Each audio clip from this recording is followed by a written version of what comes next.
वैद्य को भी नारायण बोला गया था। वैसे तो देवता तो बहुत सारी चीजों को बोला गया है अपने पास में। देवता का एक ही एक लक्षण, देना, लेना नहीं। कोई दिए तो नहीं लूंगा ये भी नहीं बोलना है, ये देवता का लक्षण है समझो। तो किसी को नहीं बोलेगा नहीं। तो पुरोहितों को क्यों भूसुर बोला गया, तो ये सुबह में बता रहा था ना मैं। पुरोहित अलग है, पुरोहितों का शुरू से काम एकदम अलग रहा है। ये कोई बहुत ज्यादा वेद अध्ययन नहीं करते थे, और ऐसा मेरे को नहीं लगता है। ये सिर्फ कर्म कांड जानते थे पूरा, कि कितनी तरह से हो जाए। ये मैं जितने देखे हैं पुरोहितों को, ये सिर्फ कर्म कांड करवाने में मास्टर रहते थे पूरा। तो कर्म कांड भी उनका ये एक तो 49 संस्कार है। कई बार ये मैं सोचा काफी कि इतना जो मार्केट की बात है, तो कारीगरों का एक जो लोकल मार्केट जिसको बोलेंगे, ये जो घर घर में संस्कार करवाने का जो है, ये कौन करता था और ये क्यों करते रहे हैं। तो फिर एक ही बात समझ में आती है कि जो गांव में इतने जो कारीगर लोग हैं, इनको हाथ भर काम होना है ना, मरे उतना काम नहीं, और जरूरत की चीजें बहुत कम है। इतना कम प्रोडक्शन करेंगे तो ये लोग तो नहीं जिएंगे। अगर इनको भरपूर काम देना है तो इनकी बनाई हुई चीजें बिना जरूरत के भी इस्तेमाल करना है, तो ये गांव में रहेंगे, नहीं तो चले जाएंगे गांव छोड़ के। गांव छोड़ के जाने का मतलब है एक विद्या कम होना गांव में, एक टेक्निक कम हो जाना, और वो चीज थोड़ी भी है तो किसी और पे आधारित होना पड़ेगा। इसलिए भले ही वो चीज बहुत थोड़ी भी जब इस्तेमाल करते होंगे, मगर उसको इस्तेमाल करने का अगर ढंग बना लेते हैं तो इसको हाथ भर काम मिलेगा, काम करता हुआ टाइम निकाल लेगा आसानी से। तो उसके लिए हमारे पास में 49 संस्कार और ये 2000 व्रत हमारे पास में बने पूरे के पूरे। तो बच्चा पैदा होने से लेके मरे जब तक जितने संस्कार है, हर संस्कार में हर कारीगर की कम से कम एक, ज्यादा से ज्यादा 5 चीज इस्तेमाल करने की एक पद्धति ये लोग बना लिए। और ये संस्कारों के द्वारा, ये व्रतों के द्वारा वो चीज इस्तेमाल करवाने लगे। और ये व्रत और ये संस्कार वगैरह इतना सुंदर वातावरण बनाते थे कि उसके द्वारा एक सौंदर्य दृष्टि पैदा होती थी, और उसके द्वारा एक छोड़ने का मानस भी पैदा होता था। छोड़ने के मानस के लिए हमारे पास में जो कार्यक्रम करवाए गए हैं पूरे, रंगोली डालना, मुग्गू डालना है, फिर मिटा देना है, फिर पानी छिड़कना है, फिर डालना है। उससे एक तो स्पेस डिवीजन, कलर सेंस जिसको बोलते हैं, ये सब आता है। दूसरा एक परिपक्वता आती है, एक काम की परिपक्वता। अगर एक लकीर भी डालना अगर परफेक्ट आ गया है, परिपक्वता से डाल रहा है, तो बहुत कामों में अपने आप परिपक्व हो जाता है आदमी। एक काम तो भी आना है उसको, हाथ से परिपक्व काम आना है। तो अगर एक लकीर भी अगर डालना आता है तो बहुत कामों में वो परिपक्व हो जाता था। तो अब रंगोली डालना ही इतने तरह का है, रंगोली डालना, कि रोज तो डालना ही है। फिर त्योहारों के हिसाब की रंगोलियां अलग है। संक्रांत के 1 महीना खूब रंगोली डाली जाती है, और वो बहुत जबरदस्त 1 महीना पूरा रथ सप्तमी तक रंगोली डालना है, और जिसको बहुत टाइम लगा के डालती है औरतें, फिर खत्म कर देती है। और रंगोली के पूजाओं में, उसमें इसमें सब यंत्र के रूप में रंगोली डाली जाती है। बलि देने के टाइम भी रंगोली डालते हैं, शव संस्कार में भी होता है। उसके साथ साथ में जैसे किसी के घर में कोई मर जाए तो उसके आंगन की रंगोली देख के पहचान सकते हैं, मुग्गू देख के पहचान सकते हैं कि इनके घर में कोई मर गया, और मर के आज कितना दिन है। ऐसी रंगोलियां थी, उसको देख के पहचानता था आदमी, उस हिसाब से व्यवहार करता था अंदर जाके, है ना। तो ऐसे भी मुग्गू आ रहे हैं, रंगोली रही है डालना, ये सब रहा है। अपने पास में, वो एक सौंदर्य दृष्टि को पैदा करने के लिए रहा है, वो क्या इनके घर में हो रहा है, त्योहार है या शोक का कुछ चल रहा है, वो भी मुग्गू देख करके पहचान सकते थे। और मुग्गुओं पे तो इतना है कि जैसे बलि देते समय भी मुग्गू डालते हैं, रंगोली डालते हैं, शव संस्कार होने के बाद भी वहां भी रंगोली डालते हैं लोग कई तरह से। हाँ, पांबोलो लेसरू, वोगोलू एसरू, देवंतुल एसरू, देवंतुलू भी डालते हैं, पांबोलोलू भी ये डालने का मुग्गू नहीं है, पटालू। हाँ, ये पटनालू होते हैं, उसको पटालू। उसमें इतने चकले पे डिजाइन बना हुआ रहता है और उसमें कोई रंग भरेंगे और उसको डालेंगे और मारते ही पूरा का पूरा छापा गिरता है और बहुत सुंदर पट तैयार होता है। पटना मटर, ओगोलू डालते हैं, देवंतोलू डालते हैं, पंबुलोलू डालते हैं वो पट। तो उसके बाद एक पूजा करेंगे, सब उस पर नाचेंगे, खत्म हो जाएगा वो, खत्म। कई घंटों तक डालते हैं उसको, बहुत सुंदर। कोई मर जाए तो गाड़ने का भी है, तो उसके अंदर गड्ढे के अंदर भी पट डालते हैं। तो ये सब जगह पट, हर कई जातियों में है पट। और जैसे घर के वास्तु में भी बहुत डालते हैं, बहुत तरह तरह के पुरोहिता भी बहुत पट डालते हैं, ऐसे रंगोली डालते हैं। और ये सब थोड़ी देर के लिए करते हैं, फिर खत्म कर डालते हैं। ಒಗ್ಗೋಲು ಭಾಗ ಹೆಸರು, ఒగ్గు కథ చెప్తారు కదా, వాళ్ళు బాగా వేస్తారు. ఒగ్గు కథ చెప్పినప్పుడు కుర్మోళ్ళ ఇంటికాడ చదండి దండి పటాలు వేస్తారు. నేను కుర్మోళ్ళ ఇంటికాడనే చూసిన. इससे सौंदर्य दृष्टि, और एक चीज इतनी सुंदर बना के उसको खत्म करते समय दुख नहीं आना चाहिए। पार्थिव चित्र और पार्थिव शिल्प कला जो है, ये यही है कि समाज में छोड़ने का एक मानस बनना है, इकट्ठा करने का नहीं, छोड़ने का मानस बनना है। छोड़ने का मानस बनना है तो ऐसी बहुत सारी चीजें करते थे। जैसे श्रावण मास में 108 लिंग बना करके पूजा करना है, उसको पानी में छोड़ देना है। हरितालिका है, बहुत सुंदर वातावरण तैयार करते हैं, फिर उसको पानी में छोड़ देते हैं, है ना। चैत्र गौरी है, मंगल गौरी है, बुड्डम्मा है, बतकम्मा, बहुत सुंदर बनाएंगे बतकम्मा, फिर पानी में छोड़ डालेंगे। महालक्ष्मी है, बहुत सुंदर वातावरण तैयार करेंगे, भोजन होगा, सब होगा, उसके बाद फिर पानी में छोड़ देना है। पानी में छोड़ते समय किसी को दुख भी नहीं आता है। ऐसा जिंदगी भर बहुत सारे, साल भर में बहुत सारी चीजें छोड़ने के कार्यक्रम ही है हमारे पास में, जो छोड़ते रहना है। तो छोड़ते समय दुख नहीं आना है। तो वो एक मानस बनाने के लिए ये कार्यक्रम बहुत जरूरी रहे हैं हमारे पास में, और ये सब कभी पुरोहित करवाते थे। तो इसे छोड़ने का मानस होना है। पार्थिव चित्रकला या पार्थिव शिल्प कला जो है, ये छोड़ने के मानस के लिए ही एक लोगों को करवाया जाता था। तो उसके साथ अब ये कि एक अर्थव्यवस्था भी जोड़ना है। तो ये करते समय क्या क्या, अब जितने व्रत है, व्रतों में बहुत सारे व्रत में ये मामूली जो ये काजल वाजल कंगी वंगी कायना एगरा पूसा लोलू या जिनको बोलते हैं, मनियारी जिनको बोलते हैं, तो इनका मार्केट, वो भरपूर मार्केट है।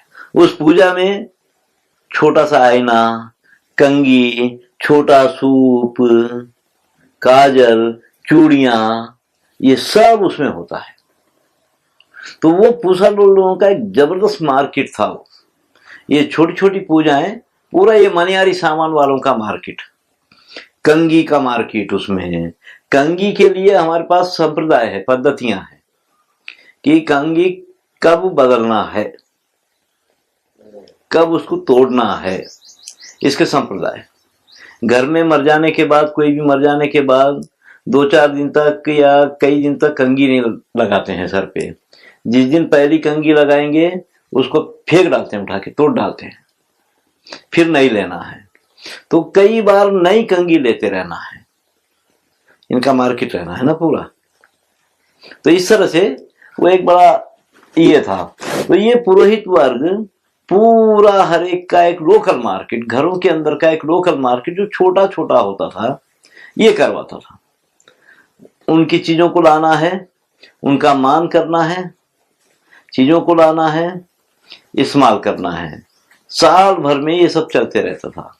उसके बाद जैसा है कि कोई मर जाने के बाद, शादी के बाद या घर की वास्तु शांति के बाद एक साल किसी घर में कोई फंक्शन नहीं, उनके घर में एक साल तक कोई प्रोग्राम नहीं, क्योंकि ये बड़े बड़े कार्यक्रम हैं। एक साल में छोटे छोटे कार्यक्रम करके इनको जितना देते हैं वो एक ही कार्यक्रम में जाता है। वो एक ही कार्यक्रम में चले जाता ना, तो फिर क्यों करना है कार्यक्रम? फिर करेंगे तो इस घर की अर्थव्यवस्था ऊपर नीचे हो जाएगी, क्योंकि साल भर में जितना दे रहे हैं वो एक ही कार्यक्रम में गया, बस है। अब क्यों करना है? तो इसलिए एक साल तक कुछ नहीं करना है, एक साल के बाद फिर सब चालू करना है। तो इस तरह से ये एक बहुत सुंदर एक मार्केट बनाया था। लोगों का मान करवाना है, उनका मार्केट करवाना है, मगर उसके बदले पानी तक नहीं पीना है किसी का। पानी पीना भी दलाली लेना है। जैसे वैद्य भी दवाई दे करके चाय पानी कुछ नहीं पीता था, ऐसे ही कीमत लेना या दलाली लेना ये होता है। इसलिए पुरोहित किसी से कोई चीज नहीं देता। अब जैसे मर जाने के बाद मसान घाट में भी जब लेके जाते हैं तो शव संस्कार में तो हर कारीगर को खड़े रहना पड़ता है अपनी चीज लेकर के आके। उसके बाद से जो कार्यक्रम होता है वो सारे कार्यक्रमों में कई बार मसान घाट में जो चंडाल रहता है वहां उसका मान करना पड़ता है। उसको बहुत एक हिसाब है देने का कि उसको क्या क्या कितना कितना देना है। ये पोटलियां बांध के ले जाते हैं और उसके पैर पड़ना पड़ता है, उसको पूछना पड़ता है कि तुम खुश है क्या? उन्होंने बोलता कि हाँ मैं खुश हूं करके बोले तो बस है। तो ये कार्यक्रम अभी भी चलते हैं, अभी भी करवाते हैं, और कोई ध्यान नहीं देता है, मगर ये होता है। वो चंडाल को भी काफी राशन पानी कपड़ा वपड़ा देते हैं, तो वो उसका भी मान करते हैं। अब वो उसकी दृष्टि में पुरोहित क्यों राक्षस? उसकी दृष्टि में पुरोहित देवता, कि यहाँ बैठे हुए भी मेरे को इतना दिला दे रहा है। वाजबता उसको दिलाता है, उसके पैर छूने लगाता है, तो वो बोलता है कि मेरे को मान भी मिल रहा है और आहार भी मिल रहा है। जो दिला रहा है उसके प्रति नफरत नहीं रहेगी ना उसके प्रति अंदर। तो इस तरह से जब कारीगर वर्ग ये देखता था कि ये आदमी हमारे आहार की व्यवस्था कर रहा है और मान की व्यवस्था कर रहा है और उसके बदले कुछ नहीं ले रहा है, तो ये भगवान नहीं तो और क्या। इस तरह से उसको भूसुर माना गया। जैसे वैद्य को नारायण कहा गया, इसको भी वही माना गया। तो ये बहुत काम करवाता था। एक तो वैदिक कहानियां या छोटी छोटी पौराणिक कहानियां कथाओं के रूप में लोगों के भीतर तक पहुंचाते रहता था, है ना, सुनाते रहता था। दूसरा इसका काम था जिसको आजकल ये बोलेंगे कि बोलते हैं ना इवेंट मैनेजमेंट, कुछ है ना, एक बड़े बड़े प्रोग्राम की करना, उसकी व्यवस्था करना।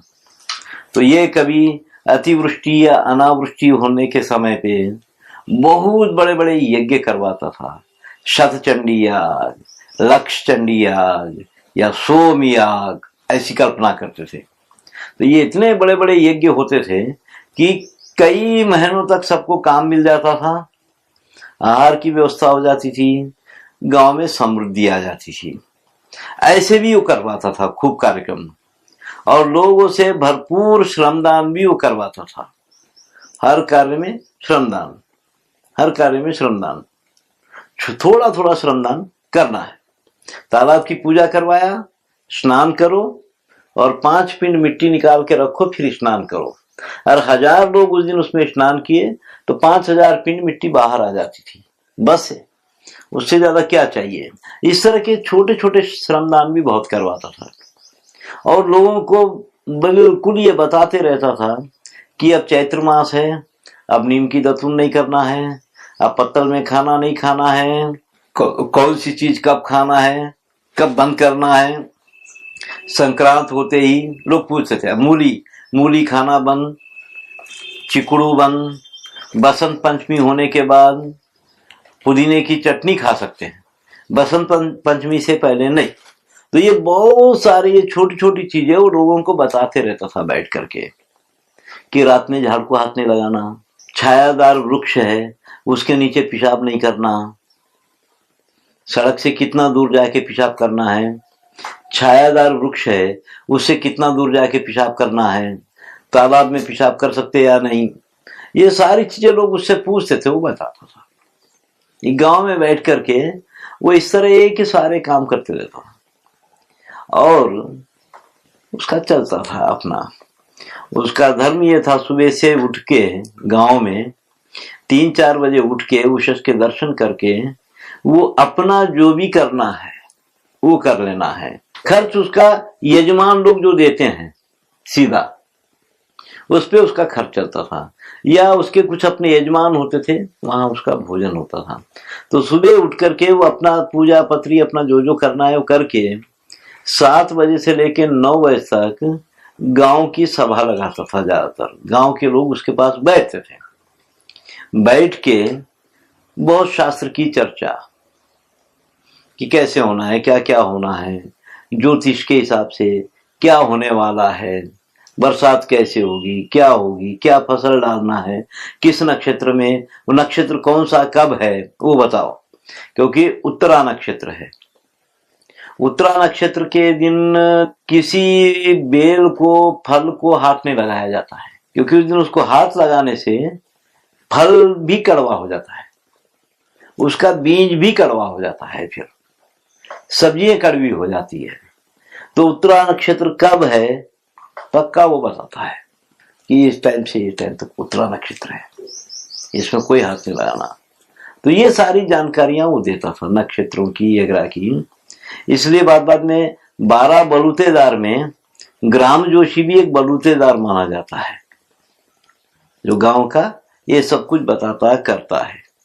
तो इस तरह से एक पुरोहित की भी अपनी बहुत बड़ी भूमिका रही है गांव में।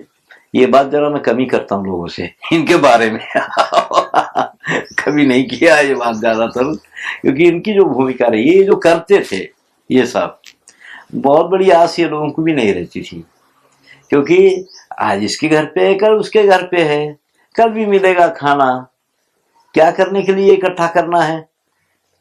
बहुत सादा सिंपल ये रहता था, बिना सिया हुआ कपड़ा पहने, बहुत कम इसमें, बहुत सुंदर ढंग से ये रहता था। इनके घरों में भी बहुत कुछ नहीं होता था।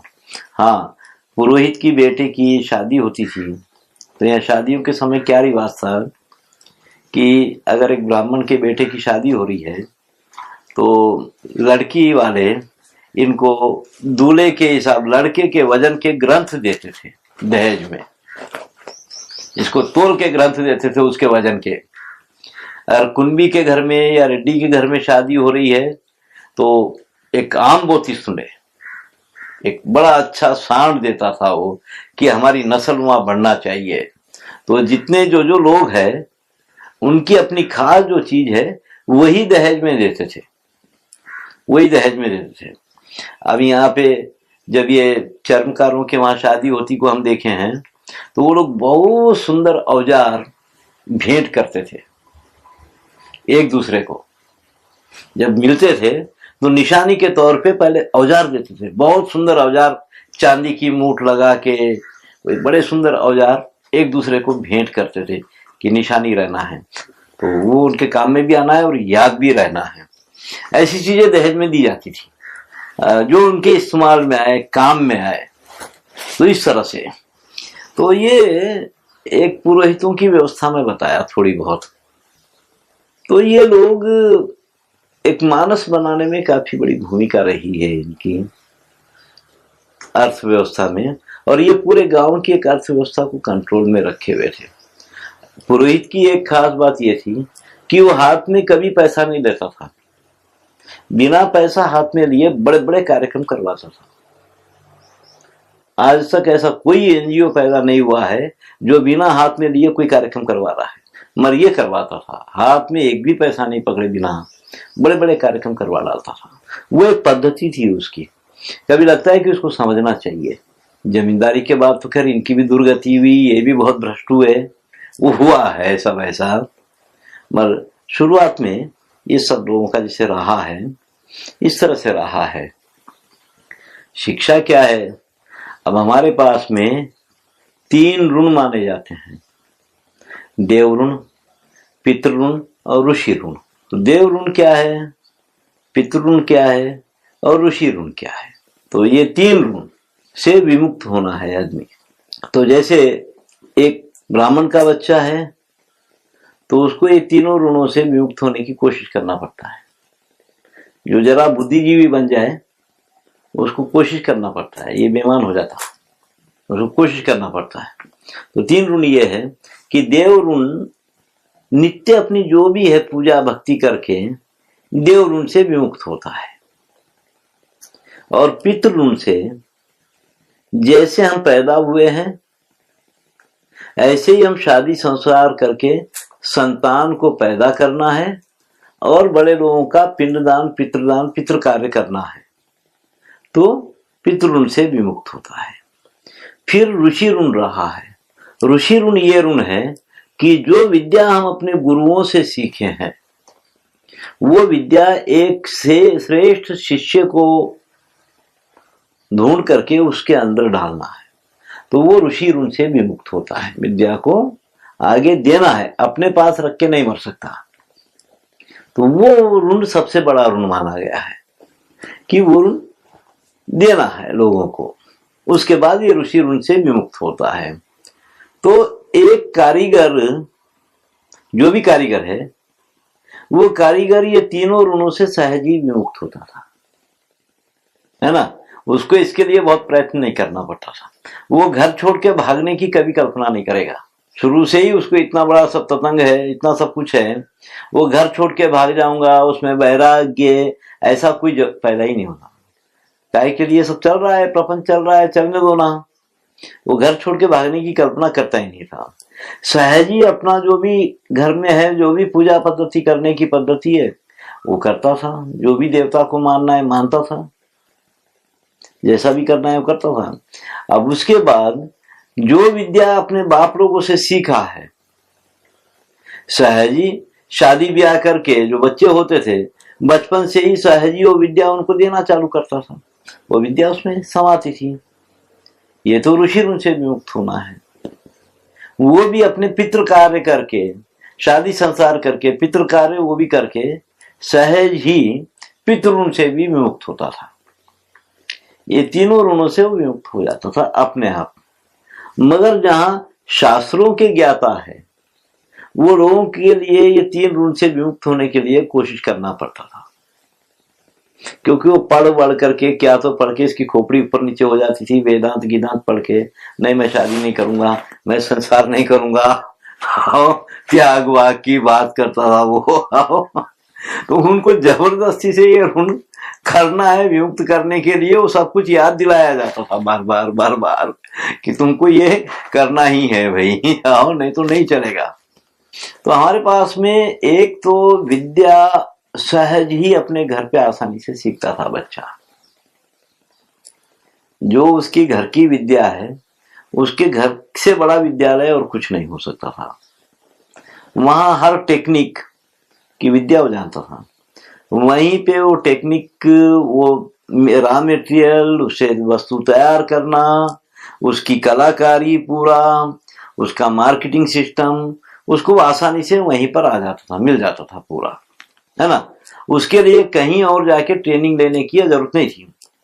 जब एक कारीगर का बाप किसी गांव में सामान देने गया है तो बच्चा साथ में जाता था। किससे कैसा व्यवहार करता है, लोग इससे कैसा व्यवहार करते हैं, ये आसानी से उसको दिखाई देता था कि किसका कैसे मान करना है, किससे कैसा व्यवहार करना है, वो अपने आप सीखता था, ताकि उसके बाद इसको वो करना है, वो एक रिश्ता, एक संबंध वो बनाते चले जाता था। वो परिचय भी बढ़ाते जाता था। वो लोग भी इससे परिचय करते रहते थे, क्योंकि इसके बाद ये आने वाला है हमारे घर पे। तो एक बहुत सुंदर एक उसका रिश्ते बनाने का एक मानस रहता था। वो कभी भी अहंकार से, मस्ती से या उपेक्षा करके बात नहीं करता था ना। वो अपने बाप के साथ जाता था। अब जब ये कुम्हार लोग जाते हैं गांव में सामान देने के लिए, ये अगर रोटी लेके गए तो गांव वाले गुस्से में आते थे। क्यों रोटी लेके आया? हम नहीं है क्या गांव में? तेरे को रोटी नहीं मिल सकती थी यहाँ पे? हम नहीं खिला सकते तेरे को रोटी? तो रोटी बांध के आया हमारे गांव में पराये लोगों के जैसा करके ये बात होती थी। तो ये सारे व्यवहार से संबंध वो साथ में रह के सीखता था, देखता था ना। और बाकी जो रहा कुछ अक्षर ज्ञान जैसा, उनके अपने शास्त्र वास्त्र पढ़ने की जो विद्या रही है, कई बार ये जाति पुराण बोलने वाले अपनी विद्या अपनी संतान को खुद ही पढ़ाए है। इनकी अपनी लिपियां थी, अपनी भाषाएं थी, रहस्य की भाषाएं थी इनकी अपनी। आम लोगों के सामने ये लोग अपने रहस्य की भाषा में बात करते थे। हर एक की अपनी रहस्य की भाषा थी। आम लोगों से आम भाषा में बात करेंगे, मगर लोगों के सामने जब आपस में अपनी बात करेंगे तो उस रहस्य की भाषा में बात करते थे। ये क्या बात कर रहे हैं मालूम? अब जैसे कई बार यात्रा मेलों में दुकान में देखते ना, गहने वगैरह बेचने वाले उतारी लोग आते हैं, तो वो लोग मराठी बात करते हैं आम लोगों से। मगर तुम एक जगह बात किए समझो कि ये चीज कैसा दे रहे हो, तो एक कीमत बोलेगा। कीमत बोलने के बाद नहीं तुम बोलोगे नहीं 25 रुपए में दे दो, वो नहीं ज्यादा मैं इतने में दे सकता हूँ बोलेगा। नहीं हमको नहीं चाहिए इतना करके बोले तो इन्हों अपनी भाषा में और दुकान वालों को बोल डालता था। हाँ कि ये चीज के लिए इतना भाव में बोला हूं भाई करके। हाँ तो उनके पास गए तो वो भी वही भाव बोलते थे, तो उससे ज्यादा बोलते थे ताकि फिर इसके पास आके ही खरीदे। तो ये आपस में रहस्य की भाषा में ये बात कर लेते रहते थे। तो ये डकलोलों की भी अपनी रहस्य की भाषा थी, ये सब आपस में कर लेते हैं। ये सब एक तरह से होता ही था, और ये सब ज्ञानी विद्या ही विद्या है पूरा। मगर कुछ हिसाब किताबों के लिए और प्रपंच की जानकारी के लिए जो पढ़ाइयां थी वो पढ़ाइयां थी, जहां जाते भी थे पढ़ने के लिए, है ना। काफी लंबा समय मेरे को लगता है कि ऐसा नहीं होगा। पाणिनि के समय जैसे विद्या की बात आई है, तो विद्या की बात ऐसी थी कि तुम एक गुरु के पास गए हो विद्या पढ़ने, और वो पढ़ा रहा है तुमको। अब ये तुम्हारी प्रतिभा पर आधारित है कि तुम कितने दिन तक उसको पकड़ ले सकते हो। अगर तुम उसको 1 महीने में सीख सकते हो तो 1 महीने में सीखने के बाद निकल जाना है। अगर 1 साल में सीखते हैं तो 1 साल तक वहां बैठे रहो। मगर ये को ऐसा नहीं था कि सबको इतने साल बैठना ही है, ये नहीं था, और इतने साल बैठ के ही पढ़ना है। अभी जैसा क्या होता है 10वीं तक सबको बैठना ही है। तो मैं जिस स्कूल में जाता हूँ, क्या देखता कि एक वैष्णव का बच्चा था, एक मुसलमानों का बच्चा था, बाकी कोलाम बच्चे थे। तो वैष्णव बच्चा एक बार बोलने पे वो पकड़ लेता था। कई बार वो मेरे को भी समझा डालता था। जब शिल्प शास्त्र में बताता था उनको, तो मैं ऐसे ही कि वेदांगुले गुणांगुले, क्या मतलब होता है? वेदांगुल का मतलब क्या है? कितने अंगुल? गुणांगुल का मतलब क्या है? तो फटाके बोलता था 4 वेद है इससे 4 अंगुल। वेदांगुल का मतलब है 4 अंगुल, गुणांगुल का मतलब है 3 गुण है 3 अंगुल। वो इस चीजों को आसानी से वो सुनते रहता था ना अपने घरों में। मुसलमान बच्चे को 4 बार बोलने पे वो पकड़ता था। अब ये कोलाम बच्चे हैं, कोलाम बच्चों को 40 बार बोलने पर भी नहीं पकड़ते थे, क्योंकि इनके जो ग्रास्पिंग पावर थी, ग्रहण शक्ति थी, ये अलग दिशा में थी, इस दिशा में नहीं। हर एक की अपनी ग्रहण शक्ति होती है। कोई अब तो मानते हैं कि 7-8 तरह की कुछ होती है, मेरे को मालूम नहीं कितने तरह की होती है, मगर हर एक की ग्रहण शक्तियां अलग है। कोई किसी चीज को ग्रहण करता है, कोई किसी चीज को ग्रहण करता है आसानी से। अभी कोलाम बच्चे यहाँ बैठे हैं, एक कीड़ा कहीं आवाज कर रहा है झाड़ के ऊपर, वो आवाज सुन के जाएगा, उसको पकड़ के लाता था। वो काम ये वैष्णव का बच्चा नहीं कर सकता, उसको पता ही नहीं चलता था कि कोई आवाज भी चल रही है। तो इनकी अपनी अपनी थी ग्रहण शक्ति। मगर बात क्या है, हमारे पास में स्मरण शक्ति को रखने के लिए कहां से गड़बड़ हो गई है, ये एक मेरे को देखने में आता है कि जो समाज बहुत ज्यादा ये लाल मिर्ची खाता है, उनकी ग्रहण शक्ति बहुत कम है, स्मरण शक्ति बहुत कम है। और जो समाज नमक और मिर्ची बहुत कम खाता है, उनकी ग्रहण शक्ति बहुत तेज है, स्मरण शक्ति तेज है उनकी। तो ये मिर्ची का मेरे को वहां नजर आता है। मिर्ची से बीपी बढ़ता, गुस्सा बढ़ता, ऐसा कुछ नहीं दिखा। क्योंकि जो समाज बहुत मिर्ची खाता है उनको कोई गुस्सा नहीं आता, जो समाज मिर्ची नहीं खाता उनको बहुत गुस्सा आता है, ऐसा। तो ये जो समाज है इनको कहाँ गुस्सा आता है ना, मगर इनकी स्मरण शक्ति नहीं है। मैं इसलिए कई बार ये स्कूलों में बोलता हूं कि धीरे धीरे इनकी मिर्ची खाना कम करो। तो वो मिर्ची का मेरे को ये एक प्रभाव नजर आता है कि जो समाज बहुत मिर्ची खा रहा है उसकी स्मरण शक्ति बहुत कम है।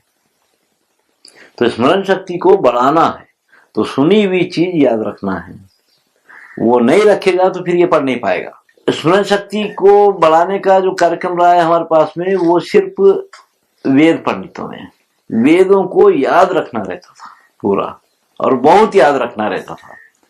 बाकी और सारे समाजों को अपनी कुछ कुछ चीज शास्त्र याद रखना रहता था। शिल्पाचार्य को अपना शिल्प शास्त्र याद रखना रहता था, वो इतना रख लेता था वो, क्योंकि निरंतर वही काम करता है तो वो निरंतर वो पढ़ते हुए करते हुए ही कर लेता था। मगर जहां तक है, गुरुओं के घरों में ही स्कूल चलते थे, जहां 20-20 बच्चे, 10-10 बच्चे से ज्यादा नहीं होते होंगे, नहीं रख भी सकते। एक विषय का गुरु है, उसके पास जितने दिन बैठ के सीख सकता है सीखा है, फिर वो दूसरे गुरु के पास चला जाता था। मगर एक चीज देखने में ये आती है कि आज जितने विषय हमको पढ़ाए जा रहे हैं, एक तरफ शुरू से हमको ये हमारी सोशियोलॉजी में ये पढ़ाया जाता है कि हिंदुस्तान में किसी को नहीं पढ़ने दिया गया, सिर्फ ब्राह्मण पढ़े और जमींदार पढ़े। मैं कई बार ये पूछ देता हूं कि ब्राह्मण की वृत्ति क्या थी? भिक्षा वृत्ति। भीख मांगने के लिए 12 साल क्यों पढ़ता है? कोई बात बैठती नहीं है कि इतने साल पढ़ के फिर भीख मांगना है, काय के लिए इतना पढ़ना है? फिर भिक्षा मांग के ही जीना है तो काय के लिए फिर इतना पढ़ना है? भिक्षा के लिए जो जरूरी है वो सीख लिए तो बस है ना। दूसरा जमींदार, जमींदार की इतनी भयंकर हमारे सामने उसकी इमेज है कि निरंकुश है, वो कुछ भी कर सकता है। जो इतना निरंकुश है उसको क्यों पढ़ाई की जरूरत है? फिर ये बात कहीं बैठती नहीं है। ठीक है, ब्राह्मण ही पढ़े होंगे, मगर आधुनिक पढ़ाइयों में ब्राह्मणों से खींच करके कौन सा विषय पढ़ाया जा रहा है लोगों को जो इतना महत्वशाली और इतना रहस्य का था? ऐसा कौन सा विषय है हमारे स्कूलों में या कॉलेजों में कि जो ब्राह्मणों से खींच करके लोगों को पढ़ाया जा रहा है? कोई विषय है क्या? कोई विषय नहीं है। जो इतना महत्वहीन विषय है, फिर उसके बारे में उन्हों ही पढ़ते थे, दूसरे को नहीं पढ़ने दिए। बोलने का मतलब क्या है? अब जितनी विद्या है ये आज स्कूलों में पढ़ाई जा रही है, ये आम जन सामान्य की विद्या है। आर्किटेक्चर जन सामान्य का, इंजीनियरिंग जन सामान्य की, लेदर टेक्नोलॉजी जन सामान्य की, टेक्सटाइल जन सामान्य का, ये तो सब जन सामान्य के विषय है। जन सामान्य के विषय उससे खींच के फिर उसको पढ़ा रहे, और क्या कर रहे? जो कर रहा था उसको नहीं पढ़ा के दूसरे को पढ़ा रहे, उतना ही ना, उससे ज्यादा कुछ नया भी नहीं आता है।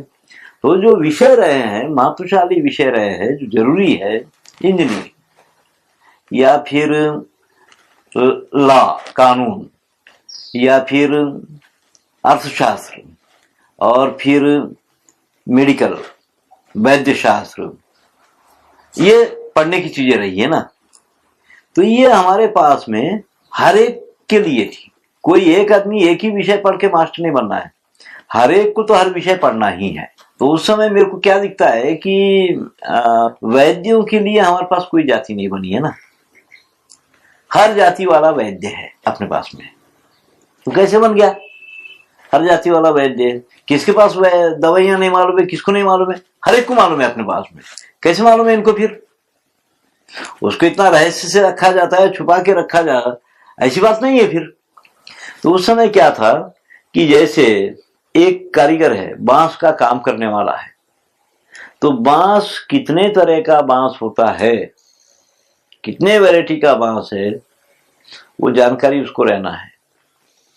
बांस से कितनी दवाइयां बनती है और वो कौन सी बीमारियों का इलाज है, उसका वैद्य वही था। बांस की इंजीनियरिंग क्या है वो जानता था। बांस से संबंधित ज्योतिष खगोल की जानकारी उसको थी, क्योंकि एक आदमी को सन्यासी बनना है, उसके हाथ में किस नक्षत्र में काटा हुआ बांस देना है वो जानता था, क्योंकि उसके हाथ में कम से कम 40 साल रहेगा वो डंडा।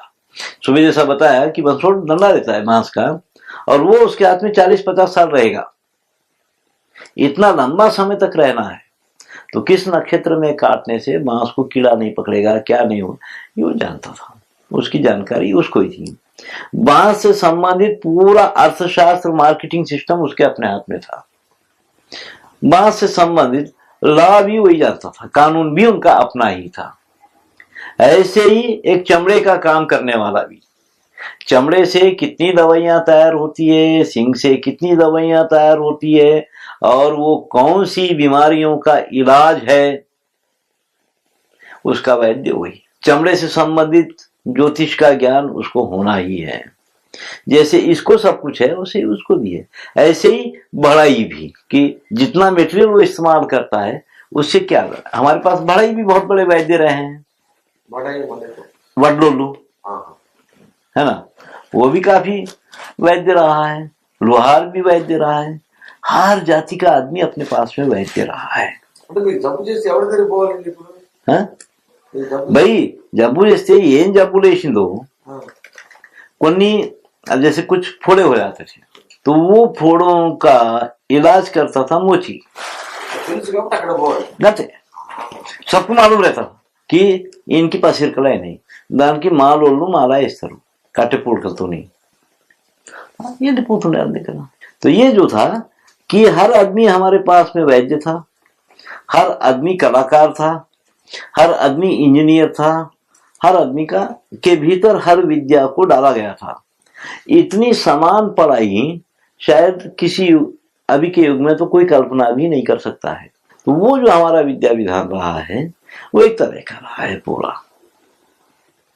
तो छोटे छोटे गुरुकुलों में ही ये बहुत कुछ जानकारी ले लेते थे, पढ़ लेते थे, बस था, उससे ज्यादा और क्या चाहिए हमको।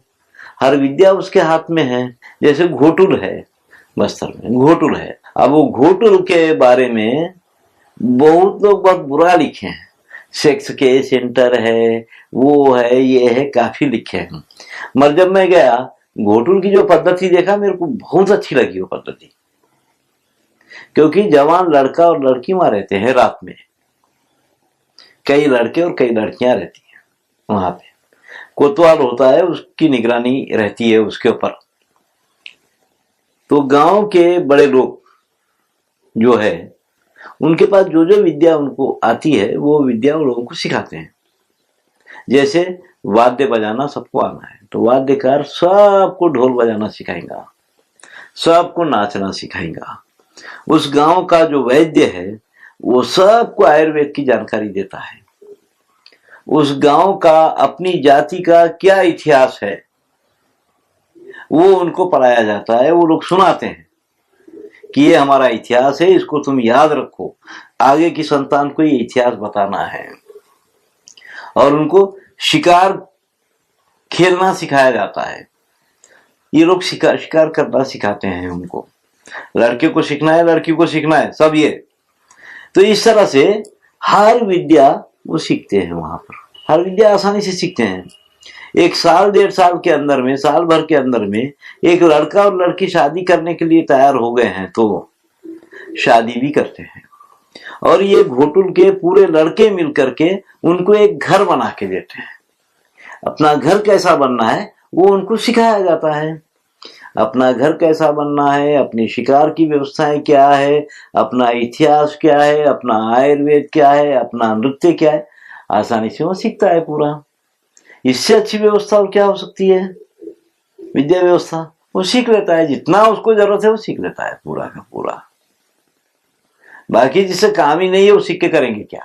इस तरह की भी अपने पास में काफी सुंदर व्यवस्थाएं रही है। घोटल चल रहे हैं मगर बदनाम बहुत किए हैं घोटल को, उसको बढ़ावा देने की बजाय बदनाम किया।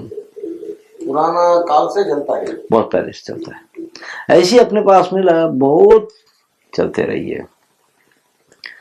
और शास्त्र विद्या वो सीखते थे, अखाड़े गांव में अखाड़े थे, शस्त्र विद्या सीखने की पूरी व्यवस्थाएं थी। कुश्ती लड़ने से लेके तलवार चलाने से लेके हर जाति वाला हर व्यक्ति सीखता ही था। मिलिट्री के लिए अलग, मिलिट्री क्या है, यही समाज ही एक मिलिट्री है ना। उसमें राजा हमारे सेना का पोषण नहीं किए, समाज का एक हिस्सा ही अपने आप को सेना मानता था। ये अपने अपने समाज के साथ काम करता था, जैसे रंगारे कपड़ा रंगने का काम करते हैं, पटकर कपड़ा बुनने का काम करते हैं, समगार चमड़े का काम करते हैं। इस तरह से ये अपने अपने समाज अपना अपना काम करते हैं, मगर अपने आप को क्षत्रिय मानते थे। लड़ने मरने का समय आया तो ये निकल जाते थे, सब लोग सब चले जाते थे। वो राजा लोग इनको रख के इनका पोषण करके रोज परेड करा के सलामी, ऐसा नहीं होता था। बहुत ज्यादा ऐसा नहीं होता था। अपने पास में बहुत कम लोग उनके पास रहते थे, इसलिए हमारे राजा लोगों का टैक्स बहुत कम था। बड़ी बड़ी सेनाओं का पोषण किए मुसलमान राजा, इसलिए वो टैक्स ज्यादा लिए। फिर उनसे बड़ी बड़ी सेनाएं अंग्रेजा पाले, बड़ी तगड़ी सेनाएं पाले अंग्रेज। तो इस तरह से समाज का एक हिस्सा ही अपने आप को क्षत्रिय मानता था। जब भी बुलावा आया जाना है। सीमाओं की लड़ाइयां बहुत कम होती थी, मगर हमारे पास में जो पुराने समय की जो बड़ी बड़ी लड़ाइयां का ये है, आपस में लड़ाइयां जरा कम ही रही है। मगर जैसे सोमनाथ पे हमला हुआ तो पूरे देश से सेना जाना है। सोमनाथ पे पूरे भूमि से सेना जाती थी। अफगानिस्तान में सूर्य देवालय थे, सिंध में सूर्य देवालय थे, वहां हमला हुआ, सब जाना है, सब जाते थे। ऐसी जगहों पर उसी इलाके का राजा उसकी सुरक्षा करना है ऐसा नहीं था, सभी लोगों को जाना पड़ता था। सभी जगहों से हर राजा को अपने सेना भेजना पड़ता था, वो जाते थे। ऐसा था पूरा। ऐसी बहुत बड़ी बड़ी, मेरे को नहीं लगता है कि जैसे मिलिट्री की व्यवस्था अभी रही है ऐसी कभी रही होगी। ऐसा कभी नहीं रहा होगा, मेरे को नहीं लगता है, क्योंकि हर आदमी को जानता ही था। और उस समय के जो हथियार थे वो सब समान ही थे सब जगह। और बहुत इससे ये करने के दूसरे हथियार, मिशनरी जैसे हथियार तो नहीं थे ना, जो हथियार थे उसी से। तो इसलिए वो एक तरह का रहा है। गांव का एक समाज का एक हिस्सा ही अपने आप को सेना मानता था। परंतु अस्त्र शस्त्र वो जैसे राम के पास है, अब वो रामायण महाभारत की काल, वो विज्ञान तो लोग नाश भी कर लिए है ना। महाभारत के काल में वो विद्या वो नाश ही कर लिए पूरा। उसके बाद तो फिर ये नई व्यवस्था बना ली है ना लोग। उसके बाद हमको कहाँ दिखाई देते हैं अस्त्र शस्त्र या वो मंत्र विद्या गिंत्र विद्या, कहाँ दिखाई देती है हमको। अस्त्र अंटे शस्त्र उसको बोलते हैं जिसको हाथ में पकड़ के लड़ा जाता है, वो शस्त्र है। अस्त्र वो है जिसको फेंकते हैं, वो अस्त्र है। बल्लम शस्त्रम अस्त्रम, चक्र शस्त्र है, स्त्री स्टोल चक्र। बाण शस्त्र है, अस्त्र है। अस्त्र जिसको छोड़ा जाता है वो अस्त्र है, जिसको पकड़ के लड़ा जाता है वो शस्त्र है। तो ये शस्त्र और अस्त्र में ये फर्क है। जिसको छोड़ा जाता है वो अस्त्र है, जिसको लेके लड़ा जाता है वो शस्त्र है। चक्र आम लोग तो इस्तेमाल नहीं करें, सरदारियां बहुत इस्तेमाल किए सिख लोग। सिखों की पगड़ी में वो भर के ही रहते थे। ये गुरुकुल बहुत तरह के रहे हैं अपने बारे में, मगर जहां सहज ही बहुत कुछ मिल जा रहा है तो हमको नहीं लगता है कि इतनी बड़ी बड़ी कोशिशें करना पड़ता है ना। वो एक पद्धति है। अब ये सबको आज यही रोना है ना, क्यों? वो वही रहना क्या, कुमार कुमारी रहना क्या, दूसरा नहीं बन सकता है। अरे उस समय पे वो सभी कुछ था ना। अब दूसरा क्या बनाओगे? वो डॉक्टर बनना है, वो टीचर बनना है। वो डॉक्टर भी है, वो टीचर भी है ना अपने आप में। वो तो उस टाइम पे उसको सभी बना के रखा गया है ना। वो अपने अपने वैद्य भी है, अपने बच्चों का, अपने लोगों का गुरु भी है। ये सब कुछ वो है ही है, और क्या चाहिए? और उसको बैठी जगह पे इतना ज्ञान मिल रहा है, डकड़ों आ रहा है, 3 वेद 3 पुराण बता रहा है, सिंधी मालगुल आ रहे हैं, भागवत करके बहुत पौराणिक कथाएं बता रहे हैं। ये जितने जाति पुराण बोलने वाले लोग हैं, वो जाति को बैठी जगह पे वेद और पुराण सब बताते थे ना, जा करके वो ज्ञान प्राप्त हो रहा है। ये सारा एक एक ढंग एक अलग पूरा। तो कई बार एक एक शायद कभी लगता है कि एक एक समाज में जो काफी जानकार लोग रहा है, लोग उसके पास भेजते रहे होंगे बच्चों को सीखने के लिए, उसी समाज के लोग कि वहां सीखो। अब जैसे हमारे पास में एक बुढ़ा था फिर गया ना, और वो చాలా మంచి కంప కొడుతున్నాయి ఆయన. కంప కొట్టుడు ఆయన దగ్గర నుంచి నేర్చుకోవాలని అంటుంది.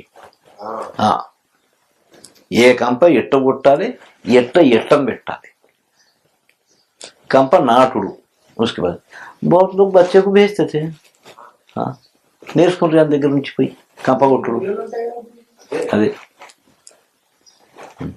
ఇలా కొట్టుతాందుకు పోతా ఉంటే ఎందరికో పిలుచుకుంటాడు, అరే నడంరా కంప కొట్టు నేర్పుతామని. అది చాలా పెద్ద విద్య కదా అది. కంప కొట్టుడు, దంత కంప కొట్టుడు, గొట్టి కంప కొట్టుడు, రేగి కంప కొట్టుడు, ఏ కంప ఎట్టంలో ఏ భాగంలో పెట్టాలి, అది పెట్టేటి ఆలకు ఎప్పుడెప్పుడు పనికి వస్తుంది, ఆ లెక్క చొప్పున ఎట్టం పెట్టుకోడు కదా. మళ్ళా కంప నాటుడు అది చదవండి విద్య. అది అందరికి రాదు. గొడ్డలి గింత పొడుగు ఉండాలి, కామగింత పొడుగు ఉండాలి, ఇటువంటి గొడ్డలి ఉండాలి. ఇంత పెద్ద గొడ్డలతోని కంప ఎవడైనా కొడతాడా?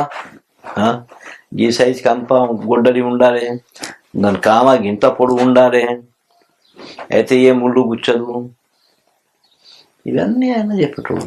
ఏ కంపకి ఏం గుణం ఉంటుంది, ఏ కంప గుచ్చుకుంటే ఏం పెట్టుకోవాలి, ఇవన్నీ ఆయన తెలిసి ఉండేది. कांटी काटना अपने आप में पूरी एक विद्या थी. वो सब सीखते थे, साथ में ही सीखते थे. बहुत कुछ साथ में ही सीखा जाता है ना. तो ये जैसा है कि वेद पढ़ना, वेद हम उसके पास वेद पढ़े नहीं बोलते थे. वेद पढ़ाने वाला भी ये नहीं बोलता था, पढ़ने वाला भी ये नहीं बोलता था. हम उसके साथ पढ़े हैं, पास में पढ़े हैं नहीं. क्योंकि वेद पढ़ाने वाला भी ये बोलता था कि उसके साथ वेद पढ़े हैं, और पढ़ने वाला भी ये बोलता था कि उसके साथ ही वेद पढ़े हैं. दोनों मिलके ही करते थे. और ये सब कारीगरी के काम भी ऐसे ही है, साथ में होता है, पास में जाकर के नहीं. साथ में सीखना है, अपने उस्ताद के साथ करते हुए सीखना है, वो है ना. कोई भी चीज साथ में, ऐसा नहीं मैं बोर्ड पे लिखूंगा तुम समझ जाओ, हर चीज साथ में. ये सब था. अब इनके अपने अनुभव एक भाव था. जैसे बड़ाई दारू रखने की टाकी बनाता था, तो उसको ये बोलते थे कि 25 लीटर की टाकी या 70 लीटर की टाकी, तो वो बनाता था. अब वो कितनी ऊंची हो, ऊपर कितना हो, नीचे कितना हो, बीच में कितना उभार हो, ये हिसाब कौन लगा सकता है अपने पास? वो लगाता था हिसाब.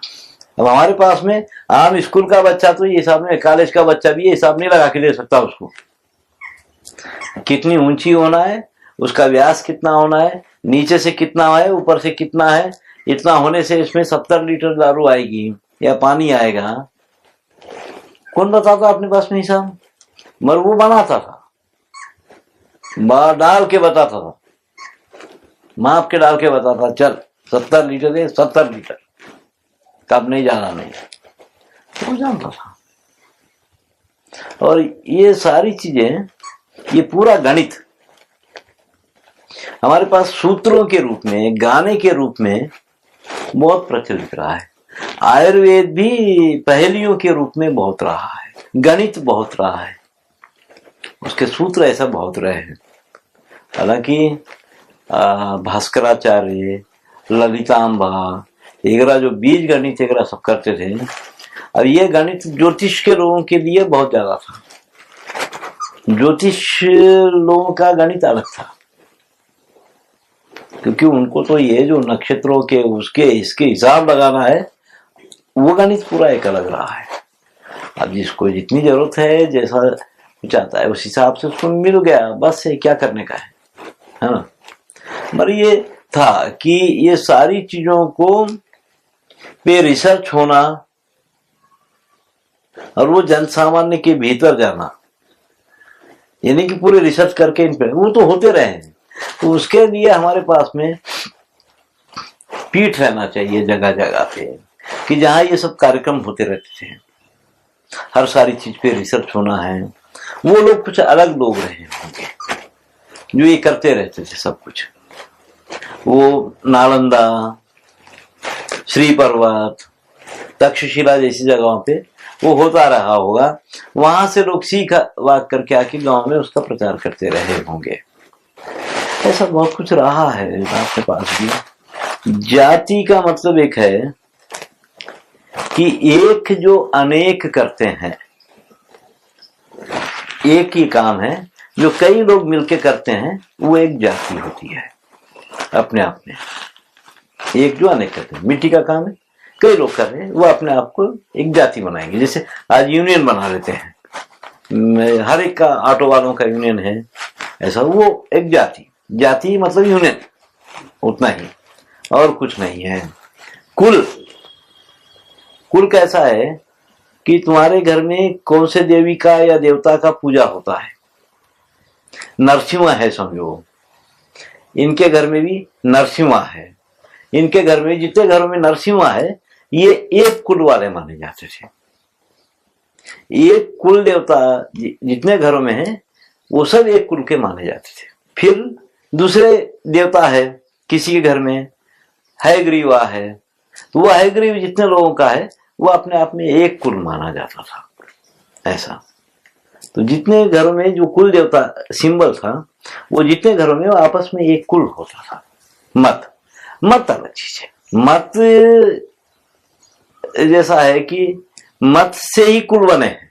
अब कुल देवता का देवालय तुम गांव में नहीं बना सकते, उसका देवालय घर में ही। मगर अब जैसे वैष्णव है, वैष्णव के बहुत सारे देवता है, कुल देवता। किसी का हयग्रीवा, किसी का नरसिम्हा, किसी का जनार्दना, किसी का कुछ है, अलग अलग है, वो कुल है ये। और ये सब ये जो लोग है, ये वैष्णव मत के हैं। विष्णु से संबंधित कुल देवता जितने घरों में है, वो अपने आप को वैष्णव मानेंगे। या शिव से संबंधित जितने देवी देवता है कुल के, वो अपने आप को शैव मानेंगे। शैव वैष्णव मत है, पर उस मत में अलग अलग जो सिंबल से रहे हैं, जिसको लेकर के लोग अपने घर की निशानी बना लिए, वो कुल है। जाति मात्र टेक्निक का नाम है, काम का नाम है, टेक्निक का नाम है। जाति कुल और मत नहीं है समझो, वो टेक्निक है एक। ऐसा मत वो है, शैव वैष्णव एगला वो मत है। ऐसे मत हमारे पास में बहुत है, बहुत मत है, बहुत बने, अभी भी बनते जा रहे हैं। मत का मतलब ही सिद्धांत है। कितने हैं हमारे पास में? शैव, वैष्णव, शाक्य, ये तीन तो बड़े बड़े हैं। गाणपत्य, शौर्य, निम्बार्क, शिवभार, बिश्नोई, बल्लभ पंथ, और फिर महानुभाव संप्रदाय, दत्त संप्रदाय। जैन और बौद्ध अपने आप में बड़े बड़े। दत्त दत्तात्रेय को मानने वाला संप्रदाय है बहुत, दत्त संप्रदाय, नाथ पंथ है, नाथ पंथ, गोरखनाथ, मच्छिंद्रनाथ को मानने वाले ये नाथ पंथ के लोग हैं। ऐसे बहुत है हमारे पास में, खूब है, दिल खोल के यहाँ पे बने हुए हैं ऐसे, और अभी भी बनते जा रहे हैं। व्यवसाय लोग बाधा रखा नहीं। यहाँ जो खेतियां हैं, यहाँ खेती एक तो जमीन के ऊपर की, और खेती में ही सब्जियां पैदा करने का अलग ढंग रहा है, पूरा पान पैदा करने का अलग ढंग रहा है। और जमीन के ऊपर जो खेती होती है उसमें 12 अनाज निकालते थे,